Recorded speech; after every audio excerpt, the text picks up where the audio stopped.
This crime shocked two nations and united them in grief.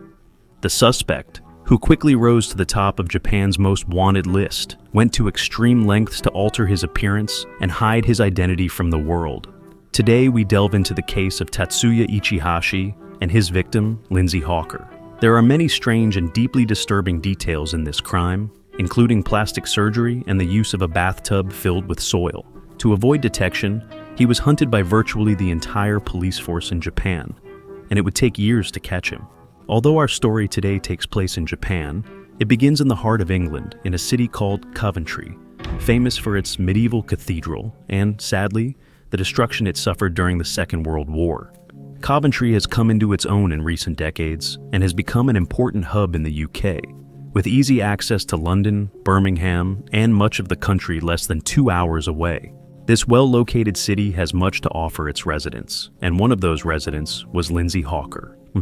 Lindsay was born on December 30th, 1984, to Bill and Julia Hawker. She was a happy and vibrant child with two sisters named Louise and Lisa. She attended King Henry VIII School, and after graduating, she went on to university. She excelled academically and, in 2006, graduated from the University of Leeds with a first-class honors degree in biology. She was extremely serious about her future career and was also popular among her friends.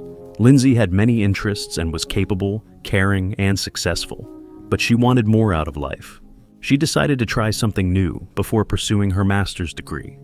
In mid-2006, she planned to take a year out of her busy schedule for traveling and new experiences. She believed that a year without studying would open up fresh perspectives and help her look at life from a different angle. So, in October 2006, she enrolled in a language school called Nova and traveled to Japan, the land of the rising sun. Nova was one of the largest private language schools in Japan, recruiting people from all over the world to teach English in cities like Tokyo and Osaka.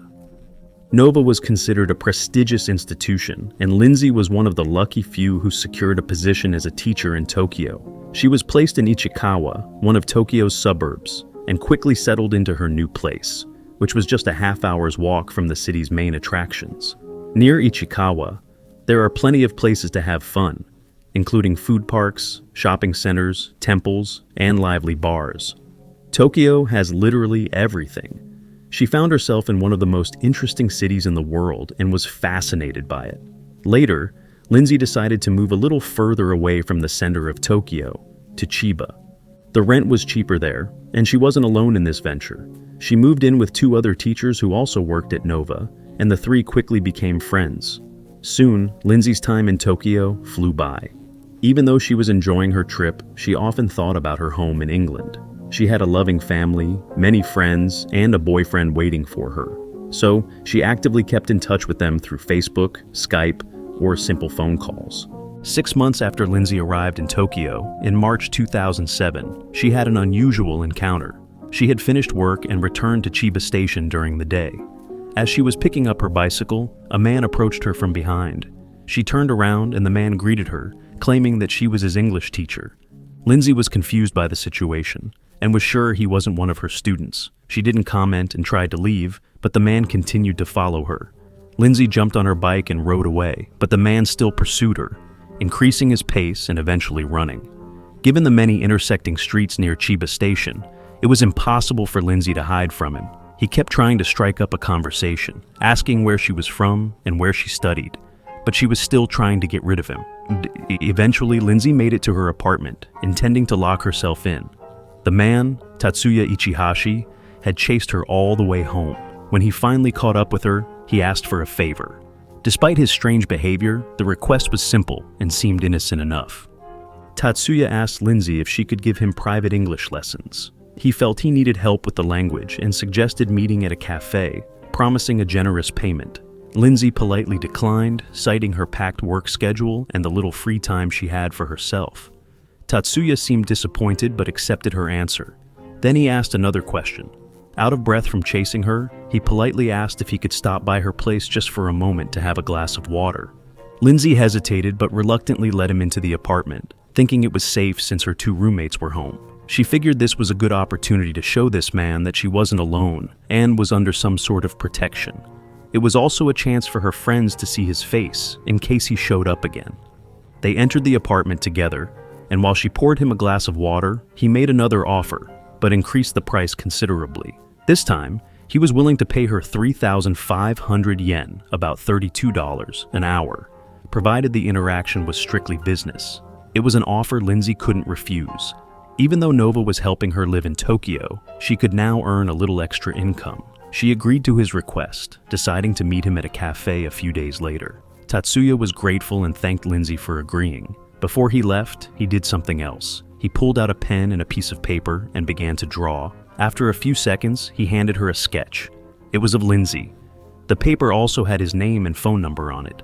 Tatsuya Ichihashi was a 28-year-old man from Ichikawa City, also in Chiba Prefecture. Born in Gifu Prefecture on January 5, 1979, he grew up there before moving to Chiba. He came from a well-to-do family. His father was a doctor at a hospital in Chiba, and his mother was a dentist.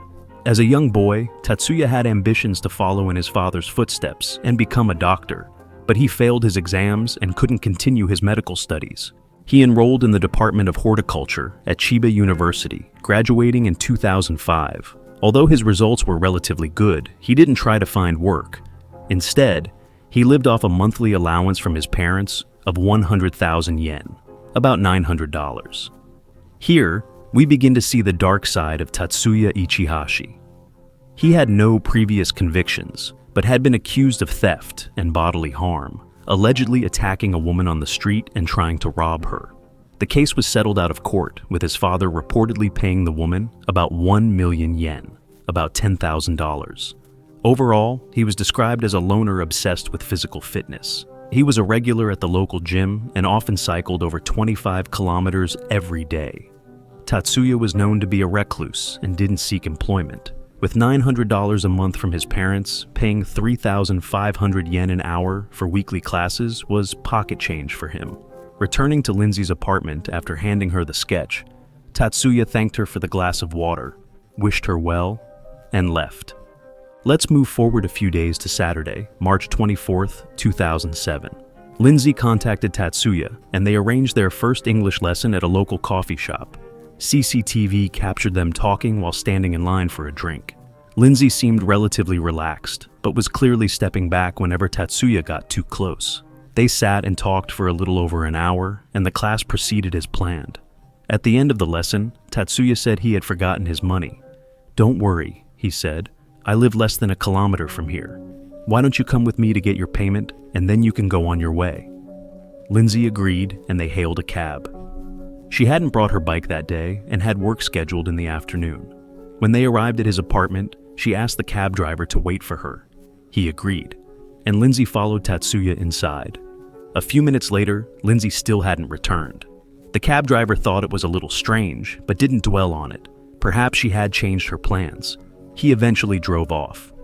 However, that day, Lindsay didn't show up for work and didn't return to her apartment. Her housemates noticed her absence and began to worry. Later that night, they called the police to report her disappearance. But Saturday turned into Sunday and Sunday into Monday. Lindsay's family and friends back home in the UK were starting to worry due to her lack of contact. The real panic began on Tuesday when she missed her second day of work. The school contacted her parents to inform them of her absence. Immediately afterward, they contacted the police. That's when Japanese authorities began to take Lindsay's disappearance more seriously. The first thing police did was search Lindsay's apartment. Her roommates provided crucial information. They remembered the suspect. They said Lindsay had gone to a cafe with a man shortly before she disappeared, and that he'd left a sketch in the apartment. This was the first clue. Around 6 in the evening, 2 officers arrived at Tatsuya's apartment. After knocking on the door with no answer, his neighbors allowed the officers to look into his living room from their balcony. No lights were on, but it seemed someone was hiding inside. And oddly enough, the bathtub had been moved onto the balcony. The officers suspected foul play and called for backup. Concerned that Lindsay might be inside as a hostage, 7 more officers arrived within an hour. 3 hours after the initial arrival, 9 officers were ready to search Tatsuya's home. Suddenly, Tatsuya opened the front door. In the confusion, he bolted past the officers. They tried to grab his backpack, but the straps tore, and Tatsuya escaped. The narrow and confusing corridors hindered their pursuit, and the lack of proper radio communication among the officers didn't help. In the middle of Tokyo at night, Tatsuya Ichihashi simply disappeared. Later, police searched his apartment and made a gruesome discovery. They found the naked body of Lindsay Hawker buried in a bathtub on the balcony. The tub was filled with a mixture of sand and soil, almost completely covering her body. Her right arm protruded slightly. She was bound with plastic ties and had a gag in her mouth. Scars and bruises were visible on her body, indicating she had been subjected to prolonged abuse in her final hours. Her belongings were strewn across the room. To top it off, Tatsuya had added a decomposition accelerator to the tub and scattered plant seeds on top to disguise it as a planter. This horrific discovery shocked the nation. Additionally, it was found that Tatsuya had shaved all of Lindsay's hair off her head. Police also found several wigs in the apartment, suggesting he may have been planning to disguise himself. The case quickly gained public attention, and rumors began to spread that Tatsuya may have killed Lindsay to use her hair as a wig. The next morning, Tatsuya Ichihashi was officially wanted all over Japan. Police distributed wanted posters throughout the city, and his face was featured on news sites. Anyone with potential information was urged to come forward. Police conducted raids in places where Tatsuya might be, but despite all efforts, he was nowhere to be seen. In the following weeks, few sightings were reported, and those led nowhere. Desperate, the police even published photoshopped images of Tatsuya in different wigs, hoping someone would recognize him. But he remained undetected, masterfully evading capture. His search dragged on for weeks, then months, and then years. This greatly upset Lindsay's family. In addition to the horrific pain of losing their daughter, they felt the killer had gotten away. It seemed the Japanese police had become slow and neglectful over time. This angered Lindsay's parents so much that a few months after her death, they traveled to Japan to find out more. Her father, Bill, did something unusual.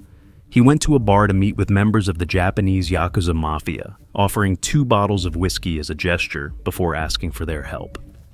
Over time, the Japanese police became the focus of attention. How did a team of 9 officers fail to capture one man? Why did it take months to interview witnesses? And why was the wanted poster using a 7-year-old photograph of Tatsuya? A dispute began between the police and Lindsay's family, drawing in the British and Japanese media. Meanwhile, Tatsuya was still at large, traveling through much of Japan during his escape.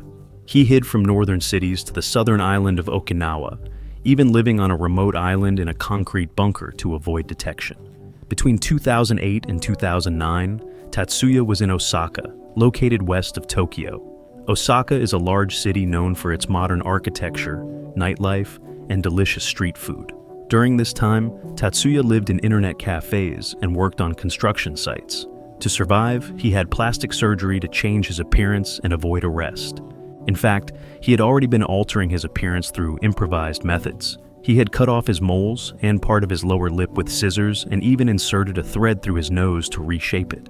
By the summer of 2009, the police were desperate. The National Police Agency raised the reward for information from 1 million to 10 million yen. They also stated that Tatsuya might have had facial plastic surgery and urged people to look for his distinctive features. And it worked. In October 2009, a plastic surgeon from Nagoya informed the police that he believed he had just operated on Tatsuya. He had foolishly agreed to have before and after photos taken, which were given to the police and made public. Realizing his cover was blown, Tatsuya panicked. One of his colleagues at a construction site in Osaka recognized him and reported it to the police. Tatsuya knew he had to leave Osaka quickly. His plan was to go to Okinawa and take refuge on one of the remote islands. On November 10, 2009, he stealthily entered the Osaka ferry port. A ferry to Okinawa was leaving in 3 days. All he had to do was wait and keep a low profile. It seemed he might escape again, but luck finally turned against him. A staff worker recognized his face and informed security that it could be Ichihashi. Moments later, Tatsuya was face to face with officers. They asked his name, and realizing the game was over, he was arrested. Initially charged only with abandoning a corpse, he was later charged with rape and murder. It would be 8 months before he faced trial. On July 4, 2011, the trial of Tatsuya Ichihashi began. The outcome was almost certain. The details didn't take long to discuss. Much attention was on the potential punishment. Japan uses the death penalty, but only in extreme cases. Tatsuya was a widely publicized criminal, and much of the public supported the death penalty.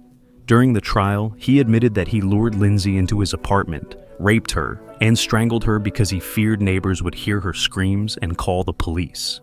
On July 21, 2011, Tatsuya Ichihashi was sentenced to life in prison for the murder of Lindsay Hawker. Although Lindsay's family demanded the death penalty, the court felt it was inappropriate since he had no prior convictions, and at 32 years old, there was a chance for rehabilitation.